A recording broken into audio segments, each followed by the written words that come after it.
ಮಾದಾರ ಚೆನ್ನಯ್ಯ ಪುತ್ಥಳಿ ಅನಾವರಣ ಹಾಗೂ ಜಯಂತಿ ಯಶಸ್ವಿಗೊಳಿಸಬೇಕಂತ ಸಚಿವ ಡಾಕ್ಟರ್ ಶರಣಪ್ರಕಾಶ್ ಪಾಟೀಲ್ ಅವರು ಹೇಳಿದ್ದಾರೆ. ಡಿಸೆಂಬರ್ ಇದೇ ತಿಂಗಳು 28ರಂದು ಸೇಡಂ ನಗರದಲ್ಲಿ ಶಿವಶರಣ ಮಾದಾರ ಚೆನ್ನಯ್ಯ ಪುತ್ಥಳಿ ಅನಾವರಣ ಹಾಗೂ ಜಯಂತಿ ಕಾರ್ಯಕ್ರಮ ಹಮ್ಮಿಕೊಳ್ಳಲಾಗಿದೆ.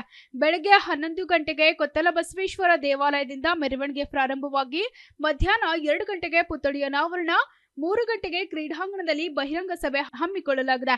ತಾಲೂಕಾದ್ಯಂತ ಎಲ್ಲರೂ ಈ ಕಾರ್ಯಕ್ರಮದಲ್ಲಿ ಪಾಲ್ಗೊಂಡು ಯಶಸ್ವಿಗೊಳಿಸಬೇಕಂತ ಹೇಳಿದ್ದಾರೆ. ಇದೇ ತಿಂಗಳು 28ನೇ ತಾರೀಕು ಸೇಡಂ ನಗರದಲ್ಲಿ ಶಿವಶರಣ ಮಾದಾರ ಚೆನ್ನಯ್ಯನವರ ಪುತ್ಥಳಿ ಅನಾವರಣ ಮತ್ತು ಜಯಂತಿ ಕಾರ್ಯಕ್ರಮವನ್ನು ಹಮ್ಮಿಕೊಳ್ಳಲಾಗಿದೆ. ಬೆಳಗ್ಗೆ 11 ಗಂಟೆಗೆ ಕೊತ್ತಲ ಬಸವೇಶ್ವರ ದೇವಸ್ಥಾನದಿಂದ ಮೆರವಣಿಗೆ ಪ್ರಾರಂಭ ಆಗಿ ಮಧ್ಯಾಹ್ನ 2 ಗಂಟೆಗೆ ಪುತ್ಥಳಿ ಅನಾವರಣ ಮತ್ತು ಸ್ಟೇಡಿಯಂನಲ್ಲಿ 3 ಗಂಟೆಗೆ ಬಹಿರಂಗ ಸಭೆ ಹಮ್ಮಿಕೊಳ್ಳಲಾಗಿದೆ. ತಾಲೂಕಾದ್ಯಂತ ಎಲ್ಲರೂ ಈ ಒಂದು ಕಾರ್ಯಕ್ರಮದಲ್ಲಿ ಪಾಲ್ಗೊಂಡು ಈ ಕಾರ್ಯಕ್ರಮ ಯಶಸ್ವಿಗೊಳಿಸಬೇಕಾಗಿ ಎಲ್ಲರಲ್ಲಿ ನನ್ನ ವಿನಂತಿ. ನಮಸ್ಕಾರ.